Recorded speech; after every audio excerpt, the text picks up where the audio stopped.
एक बार महाराज परीक्षित वन में शिकार करने जा रहे थे और शिकार करते समय उन्होंने एक दृश्य देखा कि एक बैल और एक गाय, और फिर वो बैल जो है उसके 3 पैर कटे हुए हैं और गाय बिल्कुल कृशकाय है, एकदम दुबली पतली। मतलब ये है कि इतनी दुबली कि उसके मांस तक दिख रहे हैं, चमड़ा इतना कमजोर हो गया। और फिर उस एक पैर वाले बैल को और उस कमजोर गाय को एक काला कलूटा राक्षस जैसा व्यक्ति डंडे से मार मार करके आगे बढ़ने के लिए बार बार प्रयत्न कर रहा है। महाराज परीक्षित ने जब यह दृश्य देखा तो फिर उनको क्रोध आया कि मेरे राज्य में गौ को पीड़ित करने वाला, बैल को पीड़ित करने वाला ये कौन पापी है? तुझे अपने जीवन से मोह नहीं है, मैं तुझे मृत्यु दंड दूंगा। मेरे राज्य में तुमने एक निर्दोष गाय को कष्ट दिया है और अब मैं तुझे जीवित नहीं छोड़ूंगा। जीवित न छोड़ने का संकल्प करते हुए जैसे ही उन्होंने प्रहार किया किसके ऊपर? उस राक्षस के ऊपर, वैसे ही वो राक्षस चरणों में गिर पड़ा और शरण में आकर के प्रार्थना करने लगा। किससे? महाराज परीक्षित से। क्या प्रार्थना करता है कि भगवान मैं आपकी शरण में आया हूँ और आपकी शरण में आने के कारण आप मेरा वध नहीं कर सकते। शरण में आने वाले का वध करना महापाप होता है, इसलिए आपसे प्रार्थना है। और वो प्रार्थना ये है कि मेरा परिचय तो जान लीजिए, मैं कोई और नहीं, साक्षात कलयुग हूँ। ये बैल जो आप देख रहे हैं ये धर्म का प्रतीक है, ये जो गाय देख रहे हैं ये पृथ्वी का प्रतीक है। 3 चरण इसके कट चुके हैं कलयुग के, यानी मेरे प्रभाव के कारण। 4 युग हैं और चारों युग में 4 चरण धर्म के होते हैं। ये 4 चरण कौन कौन से हैं? सत्य, तप, पवित्रता और दान। ये 4 चरण हैं। जब सतयुग था तो धर्म के ये चारों चरण विद्यमान थे। सतयुग में सत्य भी था, तप भी था, दान भी था और पवित्रता भी थी। सतयुग के बाद त्रेता युग आया। त्रेता युग में सत्य समाप्त हो गया। सत्य समाप्त होने के कारण क्या स्थिति बनी? अब त्रेता युग में क्या रह गया? केवल दान रह गया, केवल पवित्रता रह गई और केवल तप रह गया। त्रेता युग में सत्य नहीं था। यदि सत्य होता तो रावण कभी छल न करता। यदि सत्य होता तो मंथरा और कैकेयी कभी सफल न होते। यदि सत्य होता तो भैया अहिल्या को कभी पत्थर न बनना पड़ता। ये सत्य समाप्त हो गया। लेकिन तप था तभी रावण जैसे तपस्वी हुए, पवित्रता थी तभी सीता लंका में रहकर भी अपवित्र नहीं हुई, दान था तभी रावण अपने मस्तकों का दान करता था। तो त्रेता में ये 3 चरण धर्म के थे। त्रेता के बाद द्वापर युग आया। द्वापर में धर्म का एक और चरण समाप्त हुआ। द्वापर में पवित्रता समाप्त हो गई और द्वापर में केवल दान रह गया, तभी कर्ण जैसा दानी हुआ। द्वापर में तप रह गया, तभी दुर्वासा जैसे और कृष्ण जैसे, पांडव जैसे तपस्वी हुए। लेकिन पवित्रता नष्ट हुई, तभी द्रौपदी का चीरहरण हुआ और तब जाकर के द्वापर की शुरुआत हुई। धर्म के केवल 2 चरण रह गए। कलयुग आया, अब धर्म के केवल 1 चरण रह गए और अब पवित्र केवल दान बचा रह गया। तप भी समाप्त हो गया। आज कलयुग में कोई तप नहीं करता, दान करते हैं। वो दान भले दिखाने के लिए करें, भले किसी के लिए करें, दान तो करते हैं साहब। तो केवल दान का ही एक छोटा सा अंश, एक स्वरूप रह गया, लेकिन धर्म के 3 चरण समाप्त हो गए। तो ये धर्म क्या है? ये बैल जो है ये धर्म का प्रतीक है। भगवान शिव का सवारी है नंदी बैल। भगवान शिव धर्म पर सवार होते हैं, अर्थात जो धर्म का आचरण करे भगवान शिव उन्हीं पर अपनी कृपा करते हैं। और ये जो गाय है ये पृथ्वी का स्वरूप है। जब जब पापियों के पाप से ये धरती पीड़ित हो जाती है तब तक वो गाय का रूप धारण करती है और तब जाकर के वो भगवान से प्रार्थना करती है। पृथ्वी भी माता है, गाय भी माता है, जनन जन्मभूमि स्वर्गादपि गरीयसे, और फिर गौ भी माता है। पृथ्वी और गौ में बहुत समानता है। आपको जान करके आश्चर्य होगा, गाय का जो रोम है वो पृथ्वी पे उगने वाली वनस्पति वनस्पतियों के समान है।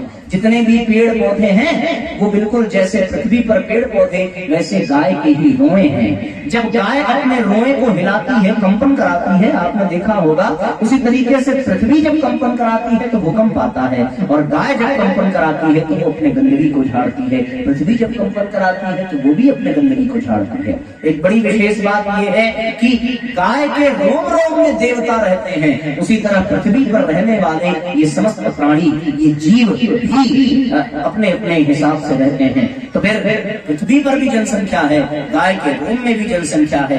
आप गाय के उदर में हाथ डाल करके देखें तो उसके उदर में 37 से 38 डिग्री टेम्परेचर रहता है।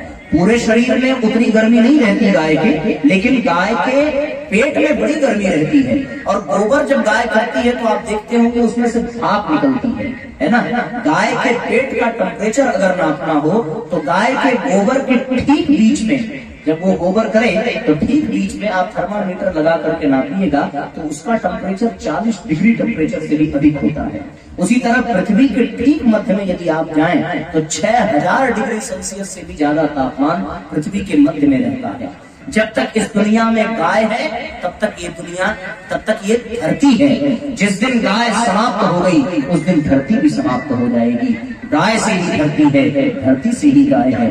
ये बड़ी विशेषता है साथियों। धरती स्वास्थ्य के लिए अत्यंत आवश्यक है, गाय भी स्वास्थ्य के लिए अत्यंत आवश्यक है।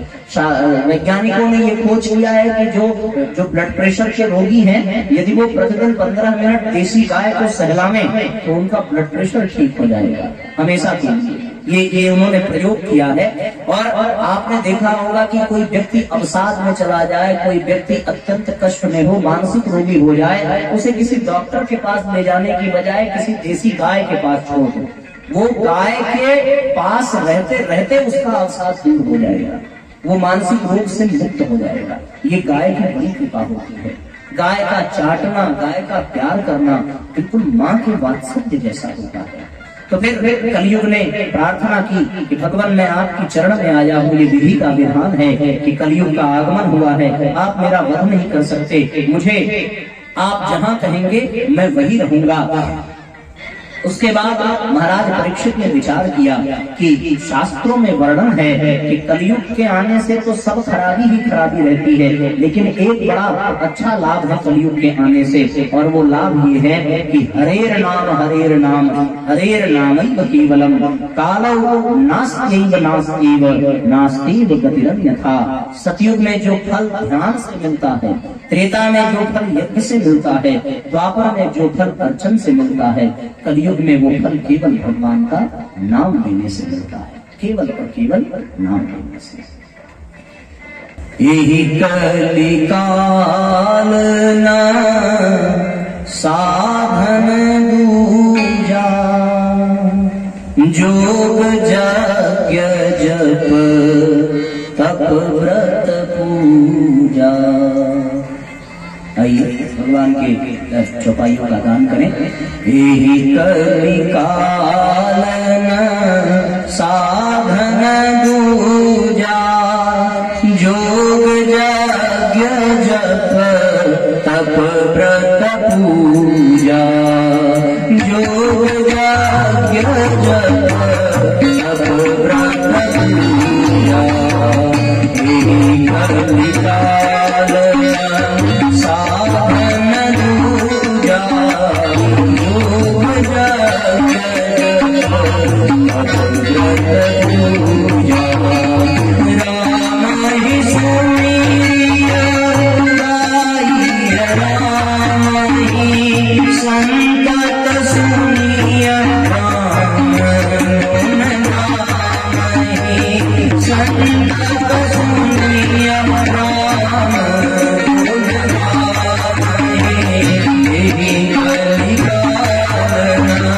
साधन दूजा, जोग यज्ञ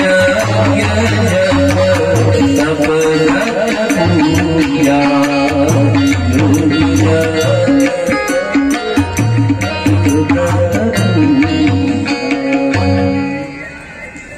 कलयुग में भैया केवल भगवान के नाम का ही आधार है।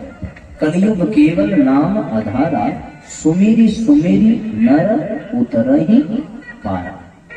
इसीलिए गुरु जी ने कहा कि गायत्री मंत्र का जाप करो, केवल और केवल जाप ही सर्वश्रेष्ठ। आजकल लोग योगी बनने के चक्कर में और भ्रष्ट हो जा रहे हैं।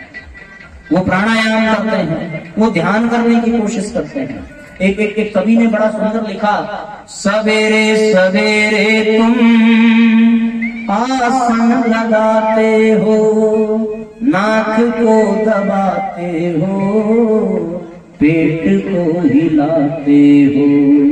कपालभाति ऐसे ऐसे करते। अरे तन काहे माज रहे, मन को तुम माज ले, राम गुण गाए, राम गुण गाए। भगवान के नाम का गायत्री जपो कलयुग में। वास्तव में देखा जाए भैया तो कलयुग कुछ नहीं है।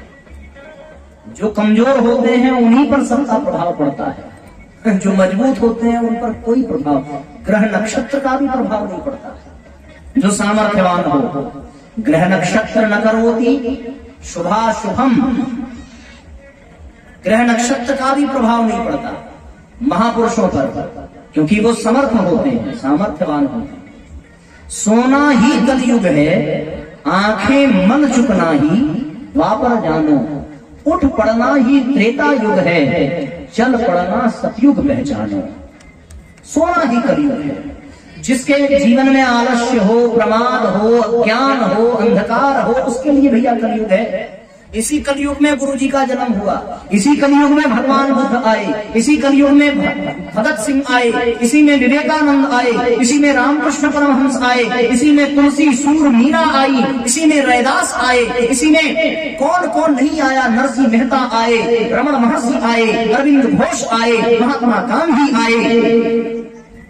सब तो इसी में भगवान बुद्ध भी कलयुग में आए। क्या उनके लिए कलयुग नहीं था? केवल हमारे आपके लिए है। ये तो व्यक्ति पाप करने का एक बहाना ढूंढ लेता है, महाराज कलयुग में तो ये सब होता रहता है। अरे कलयुग उनके लिए है जो पापी हैं, वरना तो पापी त्रेता युग और द्वापर युग में भी थे। तो सोना ही कलयुग है, आंखें मल चुकना ही द्वापर जाना, बस थोड़ा सा ज्ञान हो जाए। उठ पड़ना ही त्रेता युग है, चल पड़ना सतयुग पहचान। जो जागृत हो जाए उसके लिए हर समय सतयुग है। इसका अर्थ क्या हुआ? आपके जीवन में यदि सत्य है, आपके जीवन में यदि तप है, आपके जीवन में यदि पवित्रता है, और आपके जीवन में यदि दान है, ये चार चीजें यदि आपके जीवन में है, तो आप इस समय भी सतयुगी वातावरण में हैं। अब इसमें से सत्य निकाल दो, केवल पवित्रता, केवल तप और केवल दान बचा, तो आप त्रेतायुग के वासी हो गए। अब इसमें से पवित्रता को भी निकालो, केवल तप और दान बचा, तो आप द्वापर के वासी हो गए। अब इसमें से आप तप भी निकाल दो, केवल दान बचा, तो फिर आपको कलयुगी बनने से कौन रोक सकता है? अपने जीवन में इन चार गुणों को धारण करो। अब इसकी व्याख्या विस्तार करना उचित नहीं होगा, समय की अपनी सीमा है, बड़ी लंबी यात्रा करनी है महाराज। 18,000 श्लोक पहला स्कंद चल रहा है, और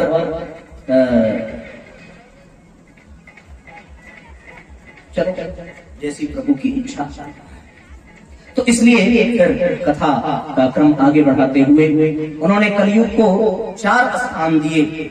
द्यूतम पानम स्त्रियः सूना यत्रा धर्मस चतुर्विधि, 4 स्थान दिए और ये कहा कि तुम यही रहो।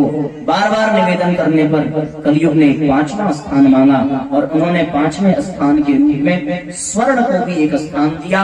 और ऐसा स्वर्ण यानी ऐसी संपत्ति जो भ्रष्टाचार अनीति से कमाई गई हो, उसमें भी कलयुग का वास होता है।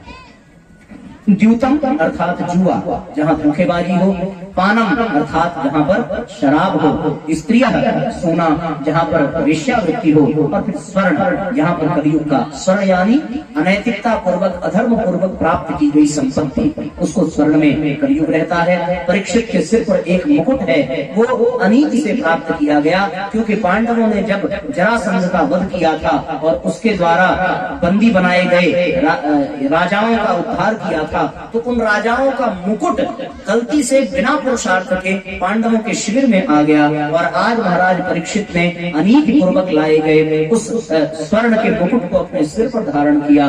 कलयुग को स्थान देते ही कलयुग उसमें वास करता है, उनकी बुद्धि भ्रमित होती है, शमिक ऋषि के आश्रम में जाते हैं और उनके द्वारा सम्मान न पाने के कारण मरे हुए सर्प को उनके गले में डाला है। श्रृंगी ऋषि उनके पुत्र हैं, इस बात का उन्हें पता चला कि पिताश्री का ये अपमान जिस भी राजा ने किया है वही सर्प जीवित होगा और तक्षक के काटने से आज से ठीक 7वें दिन उनको ये मृत्यु दंड प्राप्त होगा। जैसे ही महाराज परीक्षित घर आए, मुकुट उतार करके नीचे रखा और जैसे ही निकाल करके नीचे रखा वैसे ही उन्हें बोध हुआ बड़ा अपराध हुआ। शमिक ऋषि भागते हुए आए कि भैया इतने धर्मात्मा राजा को तुमने इतना कठोर दंड दिया है, इसीलिए सबको सिद्धियां मिलनी भी नहीं चाहिए, तुम उस योग्य नहीं हो। पर श्राप अब श्राप है, ब्राह्मण का श्राप लगा। परीक्षित को ये बात पता चली। परीक्षित ने मुस्कुराते हुए कहा, महाराज अपराध का दंड मिलना ही चाहिए, वरना धर्म की स्थापना कैसे होगी। अपने पुत्र जनमेजय को राज्य सौंपा है और फिर सब कुछ छोड़ करके गंगा किनारे चले गए। वहां गए, प्रार्थना की, पूरी दुनिया में खलबली मच गई। इतने धर्मात्मा को राजा को किसी ब्राह्मण ने श्राप दे दिया।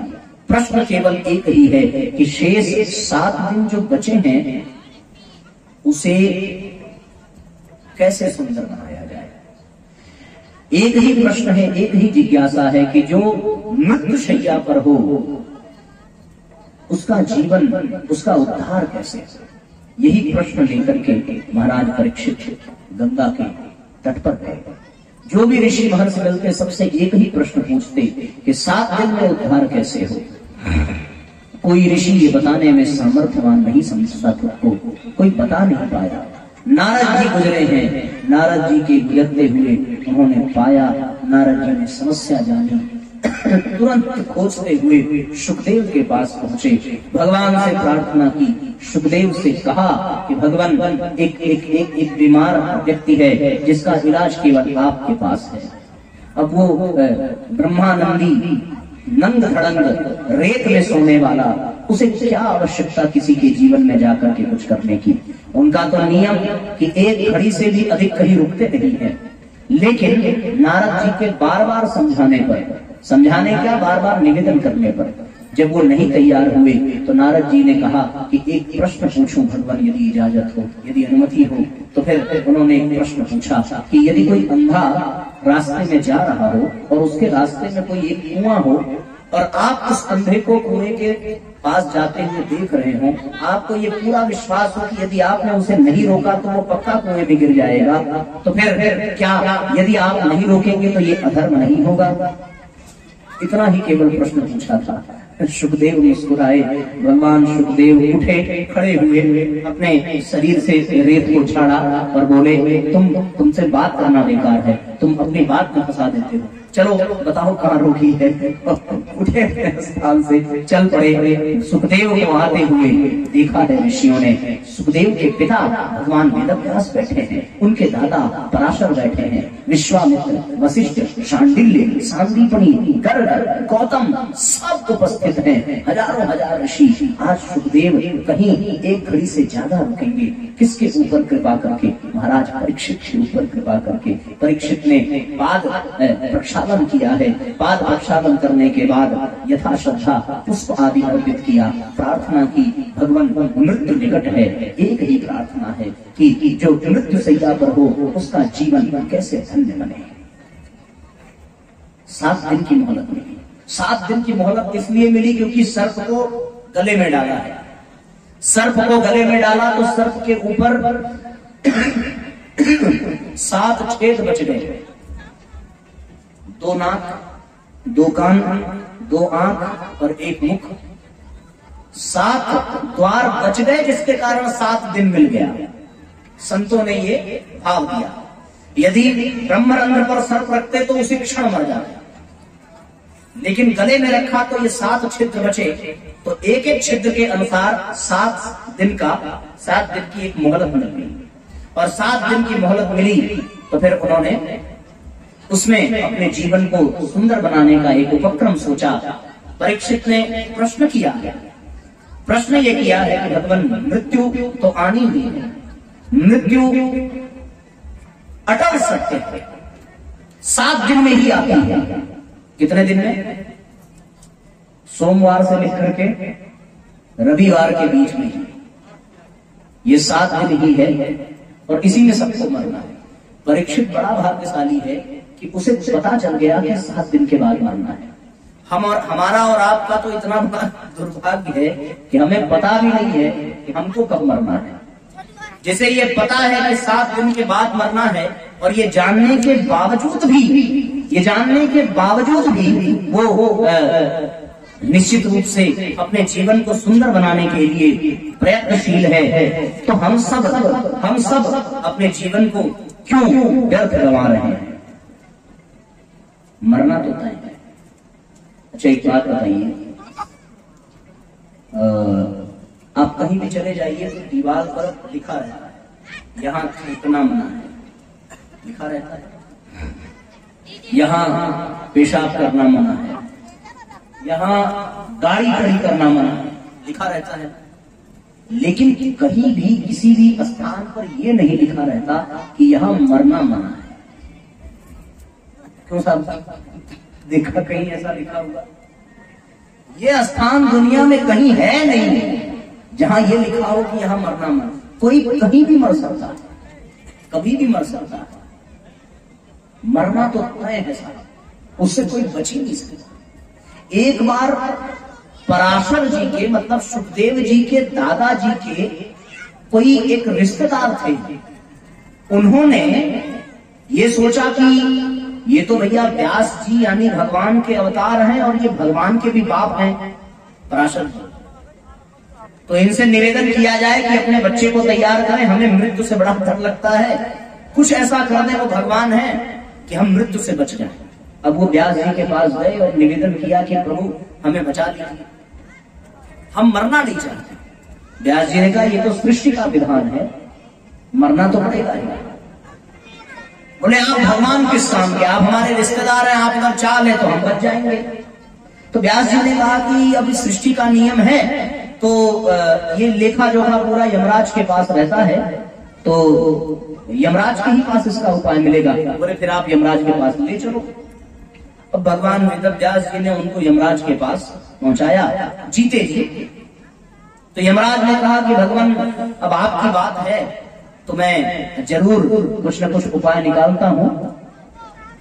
मैं तो जब ये तय हो जाता है कि व्यक्ति मरने वाला है तो फिर उसकी जीवात्मा को लेने के लिए अपने पार्षदों को भेजता हूं। तो ये मरने की खाली जिम्मेदारी हमारी नहीं है, उनके पास जाना पड़ेगा जो जन्म और मृत्यु का विवरण रखते हैं। बोले उनका ऑफिस कहाँ मिलेगा?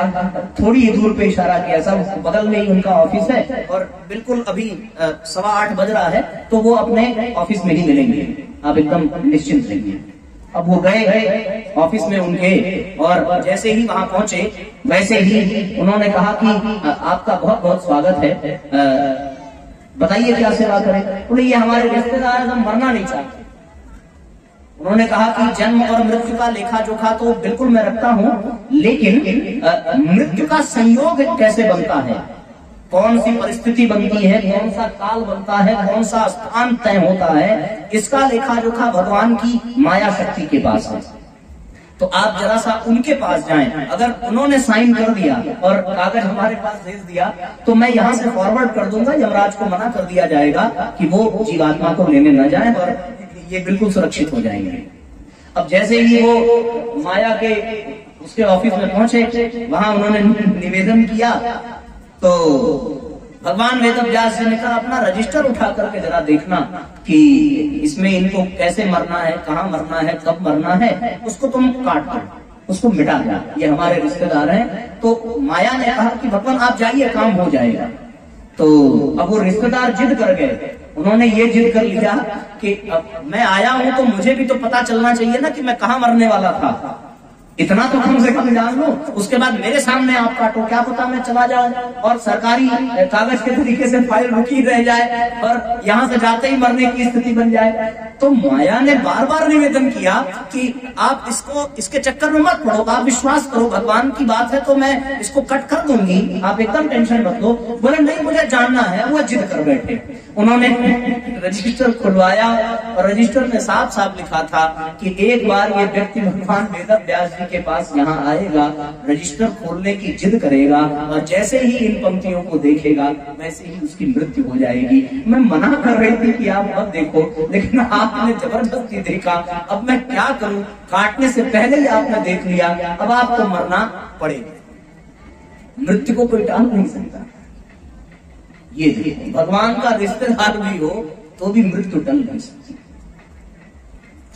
क्या भरोसा है इस जिंदगी का, साथ देती नहीं ये किसी का, साथ देती नहीं ये किसी का। क्या भरोसा है इस जिंदगी का, क्या भरोसा है इस जिंदगी का, साथ देती नहीं ये किसी का, साथ देती नहीं ये किसी का। क्या भरोसा है इस जिंदगी का, क्या भरोसा है इस जिंदगी का।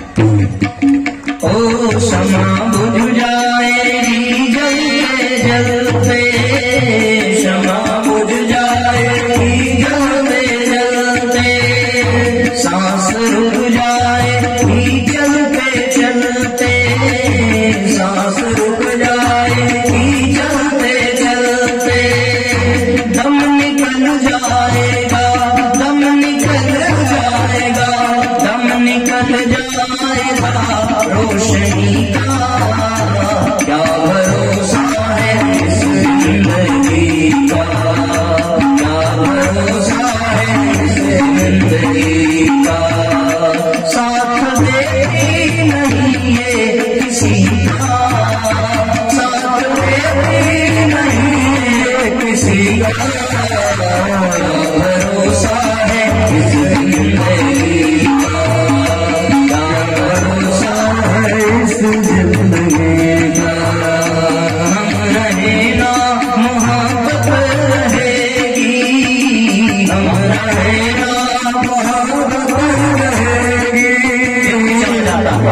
जीव चला जाता है लेकिन उसके द्वारा किया गया कार्य, उसके द्वारा दिया गया प्यार याद रहता था। इसलिए हम चले जाएंगे पर हमारे द्वारा मोहब्बत का जो बीज बोया है केवल वही रहेगा। विवेकानंद को हम नहीं भूलते, महात्मा गांधी को नहीं भूलते, कृष्ण और राम को नहीं भूलते। हम भूलते हैं तो अपने दादा परदादा और उनके भी दादा को भूल जाते हैं, अपने बाप को देख के भूल जाता है, पर इनको नहीं भूलता। अनिल अंबानी को कोई याद नहीं करेगा, परम पूज्य गुरुदेव को युग युग तक याद किया जाएगा। इसलिए ऐसा कार्य करो कि दुनिया आपको याद करे। हम भगीरथ को याद करते हैं, राम और कृष्ण को याद करते हैं।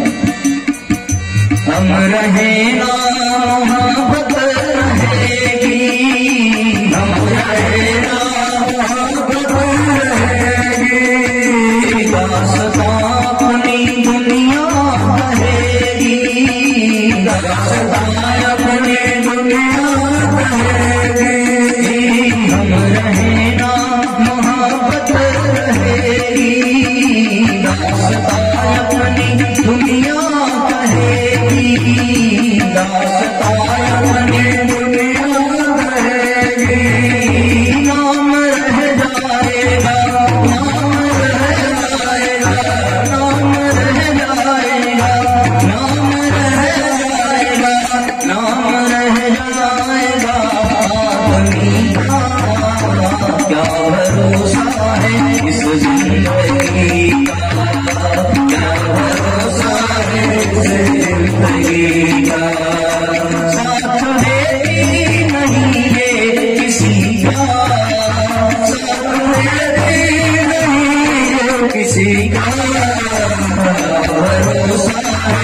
इस जिंदगी का, क्या भरोसा है इस जिंदगी का, क्या भरोसा है इस जिंदगी का, क्या भरोसा है इस जिंदगी का।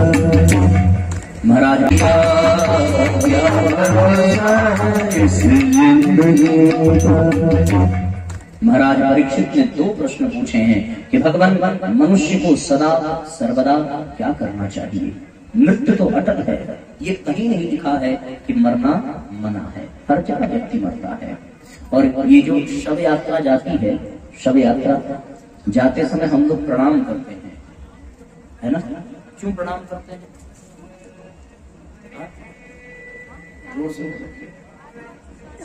आत्मा को शांति मिले। हमारे प्रणाम से उसकी आत्मा को कहां से शांति मिलेगी जब वो जीवन भर अशांत रहा तो। अशांतस्य कुतः सुखम। शांति के लिए प्रणाम नहीं करते। कुछ लोग तो इसलिए करते हैं साहब कि यदि ना किया तो फिर रात में भूत बन करके आएगा, इसलिए प्रणाम नहीं करते। बल्कि प्रणाम इसलिए करते हैं कि वो जाता हुआ शव जाते जाते एक बहुत बड़ा ज्ञान दे करके जाता है। आज मैं जा रहा हूं, कल तुझे भी आना है। इस ज्ञान के कारण उसको प्रणाम किया जाता है। आप लोगों ने ट्रेन का टिकट लिया होगा, खिड़की पर खड़े होंगे, जिसका टिकट कटा लाइन आगे बढ़ जाती है और पीछे वाले फिर काउंटर पर आ जाते हैं। शव जो जा रहा है उसका टिकट कट गया, लाइन में हम सब लगे हैं। एक आगे बढ़ा, लाइन आगे खसकी और सरकती हुई लाइन किसी न किसी दिन आपका भी टिकट कटाएगी और आपको भी जाना पड़ेगा। मृत्यु बड़ी मजेदार चीज है। अच्छा एक बात बताओ, एक संत ने बड़ा सुंदर परिभाषा दी। उन्होंने ये कहा कि दौड़ना आसान है या चलना? बताइए, दौड़ना आसान है या चलना? चलना आसान है, दौड़ते हुए तो आदमी थक जाएगा। फिर चलना आसान है या खड़े रहना? बताओ, इसमें भी आप लोगों को सोचना पड़ रहा है। कभी चल करके देखना, कभी खड़े होकर के देखना, तो खड़े रहने में ज्यादा आराम मिलेगा। बोले खड़े रहने में आराम है या बैठने में? तो उन्होंने कहा साहब बैठने में आराम है। बैठने में आराम है या लेटने में? बोले साहब लेटने में आराम है। लेटने में आराम है या सोने में? उन्होंने कहा साहब सोने में आराम है। फिर कहा सोने में आराम है या मरने में? उन्होंने कहा साहब मरने में आराम है। व्यक्ति इतने आराम तलब चीज से इतना भय खाता है। महाराज परीक्षित को इसका भय नहीं है कि उनको मृत्यु आ रही है, पर उनकी मन की जिज्ञासा है कि जिसको मरना हो, मृत्यु जिसके समीप हो, उसे क्या करना चाहिए। यही एक प्रश्न उनका, और इस प्रश्न पर सुखदेव रीझ गए। उन्होंने कहा वाह परीक्षित, तुमने प्रश्न ऐसा किया है कि बिना उत्तर दिए यहां से जाने का मन नहीं करता। तुम्हारे माध्यम से पूरे दुनिया को यह पता चलेगा कि मरते वक्त व्यक्ति को कैसे रहना चाहिए। मृत्यु समीप हो तो व्यक्ति को क्या करना चाहिए। अंते मति सा गति। अंत समय में जिसकी जैसी मति होती है उसकी वैसी गति होती है। प्रश्न पूछा है और इसी प्रश्न का उत्तर दिया है सुखदेव ने, और इसी उत्तर में उन्होंने श्रीमद् भागवत महापुराण सुनाया है।